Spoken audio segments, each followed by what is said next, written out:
Olá, eu sou Felipe Fonseca e vou falar sobre o filme O Homem de Aço, de 2013. Nesse vídeo eu não vou dar spoilers, mas eu vou fazer um outro vídeo que vocês podem encontrar aqui no canal com spoilers para discutir especificamente, poder falar de cenas, poder falar até do final do filme. Então quem quiser pode procurar aí no meu canal esse outro vídeo. Esse filme é dirigido pelo Zack Snyder, diretor, entre outras coisas, de 300, Madrugada dos Mortos, Watchmen, e roteirizado pelo David S. Goyer, que é o roteirista também da nova trilogia do Batman, e a história é dele junto com Christopher Nolan, diretor dessa nova trilogia do Batman. É uma abordagem diferente do que a gente viu nos outros filmes, no cinema, nos filmes do Super-Homem até aqui. Eu não vou fazer comparações e acho que isso nem deve existir, eu vivo falando isso, né, com quadrinhos. Primeiro porque eu não tenho um conhecimento assim dos quadrinhos. E o filme tem que existir por si, o filme não vem com uma bula, um manual de instruções. Então a gente tem que analisar o filme por ele. O Homem de Aço tem uma série de méritos, grandes méritos no meu ponto de vista, mas ele também tem alguns problemas, e alguns desses problemas são problemas que eu considero graves. O primeiro ato, por exemplo, ele se estende mais do que deveria, na minha opinião. O filme demora até começar de fato.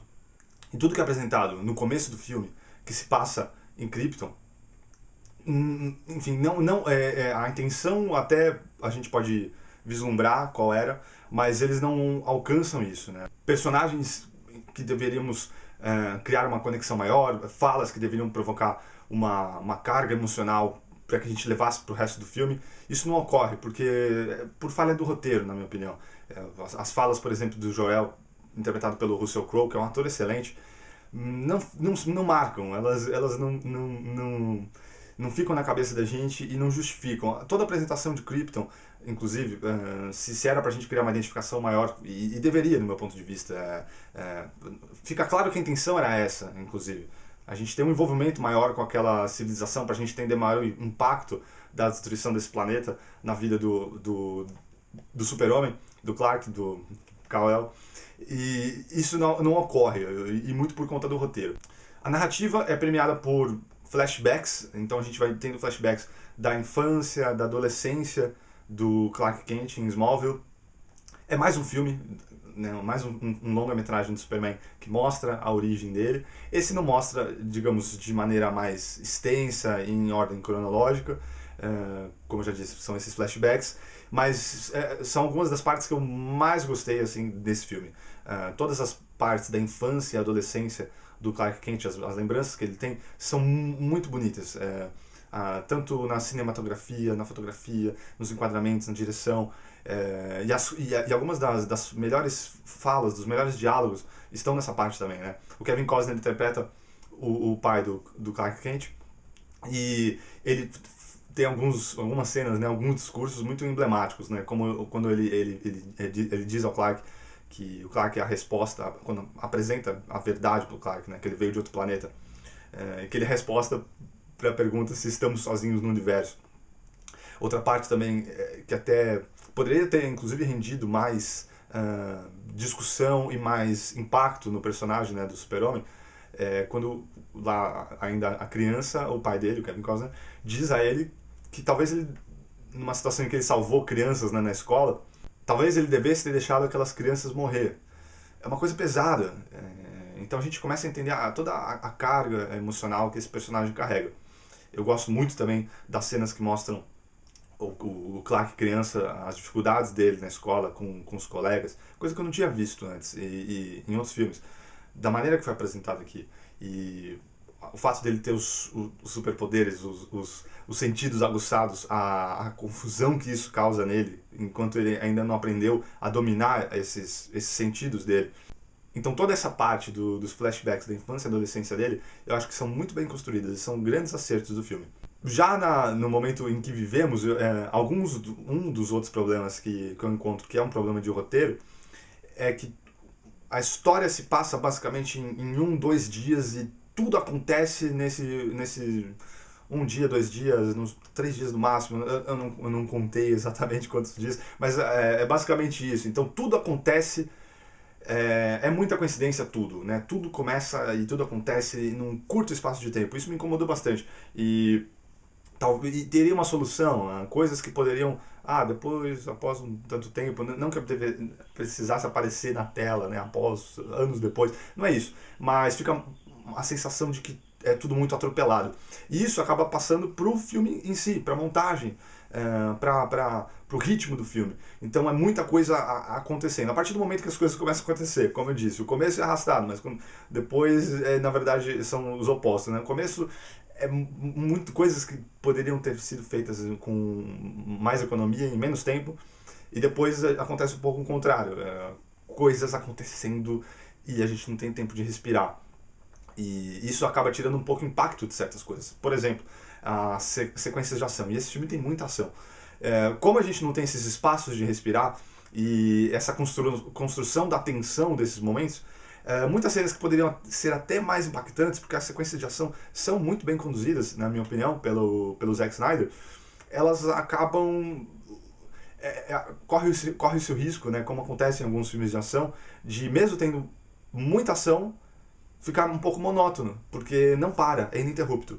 Isso afeta outras coisas, como a trilha sonora, por exemplo. A trilha sonora é uma bela trilha sonora do Hans Zimmer, como as coisas não param de acontecer, a trilha sonora vai junto, e é difícil um momento do filme em que a gente não tem a trilha sonora. Então a trilha sonora também acaba sobrecarregando a gente. As sequências de ação, e muito tem se comentado sobre isso, eu fui assistir ao filme e vendo esses comentários, que o Super-Homem destrói tudo e não tá nem aí pras pessoas de Metrópolis ou de Smallville. Eu discordo disso, eu discordo. Acontece nesse filme a mesma coisa que acontece em basicamente qualquer filme de ação. Num filme de ação de qualquer lugar que seja, né? Quer dizer, até um filme de Kung Fu chinês, os caras começam a brigar e de repente caem dentro do bar e no meio das pessoas, aí que tá, a ação se desenrola no meio das pessoas. E filme de policial que dá tiro no meio da rua. A gente não para, pelo menos assim, a maioria das pessoas não ficam se pegando a isso, né, e criticando, eles estão fazendo isso no meio das pessoas. Acontece a mesma coisa nesse filme, e eu não vejo culpa nenhuma no Super-Homem, nas coisas que acontecem. Eu não acho que é uma falta de cuidado, ou é um Superman mau caráter, que não tá nem aí para as vidas que ele coloca em risco. Muito pelo contrário, isso é mostrado que ele se preocupa assim. Então eu discordo veementemente desse tipo de crítica. E até porque a maior parte da destruição causada no filme não é causada pelo Super-Homem. Ele salva, assim, ele tá lá para salvar as pessoas, para enfrentar o vilão, o Zod. Vilão clássico do universo do Superman, enfim. Mas nesse filme tem toda uma apresentação dele, e é um bom vilão, interpretado pelo Michael Shannon. Parece estar se divertindo no papel. O Michael Shannon é um ator muito bom.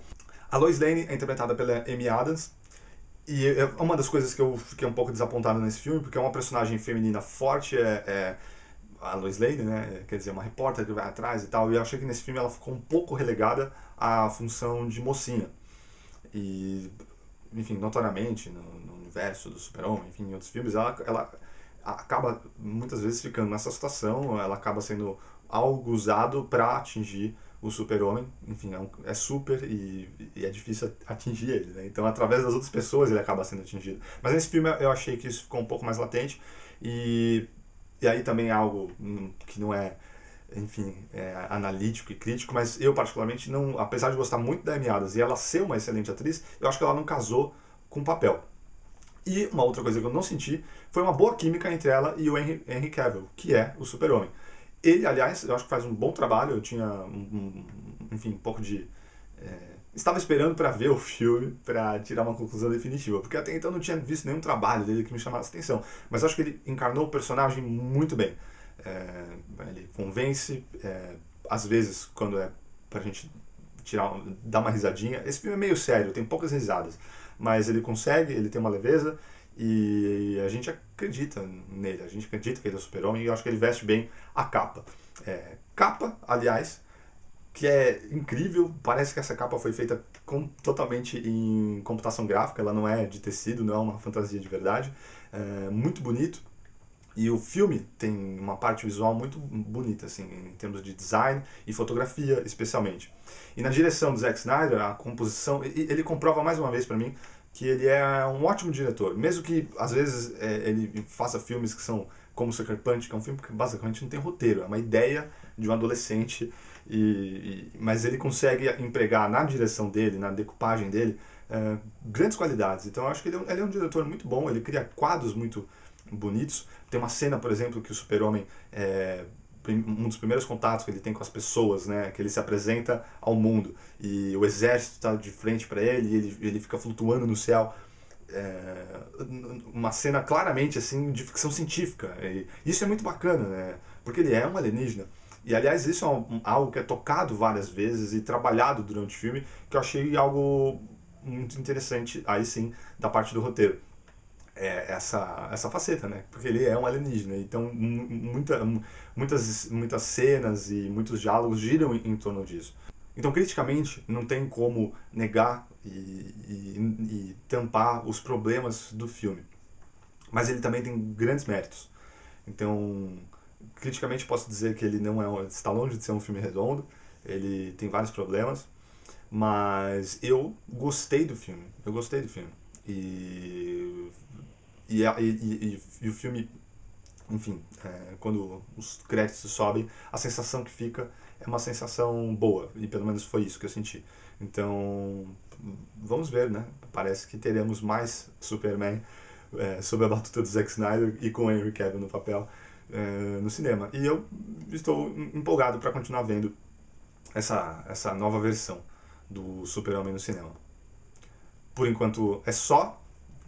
Quem quiser assistir ao outro vídeo, por favor, procure aí no meu canal, o vídeo com os spoilers, para eu falar sobre algumas cenas específicas, enfim, debater de maneira mais aberta e não tão crítica o filme. Me acompanhe aí nas redes sociais, os links estão aqui na descrição do vídeo. E é isso. Obrigado pela audiência, um abraço e até mais.